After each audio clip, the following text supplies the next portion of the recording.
ಒಕ್ಕಲಿಗ ಹಾಗೂ ಲಿಂಗಾಯತ ಸಮುದಾಯಗಳ ಒತ್ತಡಕ್ಕೆ ಮಣಿದಿರುವಂತಹ ಕರ್ನಾಟಕದ ಕಾಂಗ್ರೆಸ್ ನೇತೃತ್ವದ ಸರ್ಕಾರ ಜಾತಿ ಗಣತಿ ವರದಿ ಮಂಡನೆಯ ವಿಚಾರದಲ್ಲಿ ಹಿಂದೆ ಸರಿದಿದೆ. ಇಂದು ನಡೆಯಲಿರುವಂತಹ ಸಚಿವ ಸಂಪುಟದಲ್ಲಿ ಜಾತಿ ಗಣತಿ ವರದಿ ಮಂಡನೆ ಮಾಡಬೇಕಾಗಿದ್ದ ರಾಜ್ಯ ಸರ್ಕಾರ ಈಗ ಯು ಟರ್ನ್ ಹೊಡೆದಿದೆ. ರಾಜ್ಯ ಹಿಂದುಳಿದ ವರ್ಗಗಳ ಆಯೋಗ 2015ರಲ್ಲಿ ನಡೆಸಿದಂತಹ ಸಮೀಕ್ಷೆ ವರದಿಯನ್ನ ಸಚಿವ ಸಂಪುಟದಲ್ಲಿ ಮಂಡಿಸಬೇಕಾಗಿತ್ತು. ಆದರೆ ಈಗ ಅದನ್ನ ಮುಂದೂಡಿದೆ. ಕರ್ನಾಟಕದ ಕಾಂಗ್ರೆಸ್ ಪಕ್ಷದಲ್ಲಿ ಗದ್ದುಗೆಗೆ ನಡೀತಾ ಇರುವಂತಹ ಗುದ್ದಾಟ ಇನ್ನೂ ನಿಂತಿಲ್ಲ. ಸಚಿವರಾದ ಸತೀಶ್ ಜಾರಕಿಹೊಳಿ ಬಂಡೆದ್ದು ನಿಂತಿದ್ದು ಕೆಪಿಸಿಸಿ ಹಾಲಿ ಅಧ್ಯಕ್ಷರಾದ ಡಿಕೆ ಶಿವಕುಮಾರ್ ಅವರನ್ನ ಅಧ್ಯಕ್ಷ ಹುದ್ದೆಯಿಂದ ಕೆಳಗೆ ಇಳಿಸಲೇಬೇಕು.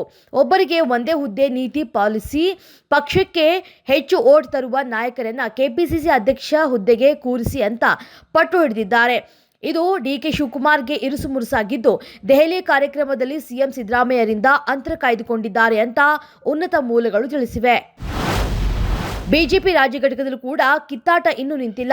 ಅತ್ತ ಕಾಂಗ್ರೆಸ್ನಲ್ಲಿ ಸತೀಶ್ ಜಾರಕಿಹೊಳಿ ರೀತಿಯೇ ಬಿಜೆಪಿಯಲ್ಲಿ ರಮೇಶ್ ಜಾರಕಿಹೊಳಿ ಅವರು ಬಿವೈ ವಿಜಯೇಂದ್ರ ಅವರನ್ನ ರಾಜ್ಯಾಧ್ಯಕ್ಷ ಹುದ್ದೆಯಿಂದ ಕೆಳಗಿಳಿಸೋದಕ್ಕೆ ಪಟ್ಟು ಹಿಡಿದು ಕೂತಿದ್ದಾರೆ. ಬೆಳಗಾವಿಯಲ್ಲಿ ರಮೇಶ್ ಜಾರಕಿಹೊಳಿ ವಿಜಯೇಂದ್ರ ಹಾಗೂ ಯಡಿಯೂರಪ್ಪ ವಿರುದ್ಧ ಬಹಿರಂಗವಾಗಿಯೇ ಅಸಮಾಧಾನವನ್ನು ಹೊರಹಾಕಿದ್ದಾರೆ. ಇನ್ನು ವಿಜಯೇಂದ್ರ ಕೊಪ್ಪಳದಲ್ಲಿ ನೇರವಾಗಿ ರಮೇಶ್ ಜಾರಕಿಹೊಳಿಗೆ ಹೀಗೆ ಮಾತನಾಡಿದ್ರೆ ನೀವು ಓಡಾಡುವುದೇ ಕಷ್ಟವಾಗುತ್ತದೆ ಅಂತ ಎಚ್ಚರಿಕೆಯನ್ನು ನೀಡಿದ್ದಾರೆ.